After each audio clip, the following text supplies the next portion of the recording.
We're going to show you how to access the new feature in our mobile parcel viewer, 3D view.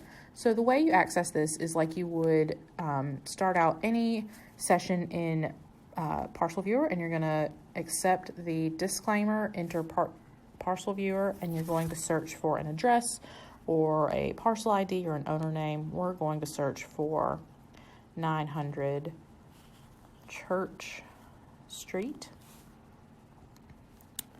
And once it zooms to your location, you're going to click on the parcel and you're going to click the little arrow on the right, and it's going to take you to the property card and the little caret to the right of the property photo. If we just click on that and we keep clicking until we get to the end where it says 3D view, we're going to click on that picture and it's going to open up another tab for our 3D view application.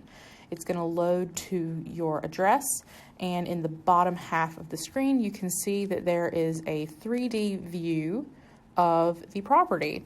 And what's great is in this bottom half, in its top left corner, you can see the compass, and there's arrows beneath it, and if you click on those arrows, then you rotate your 3D view of the property so you can see a property from multiple angles.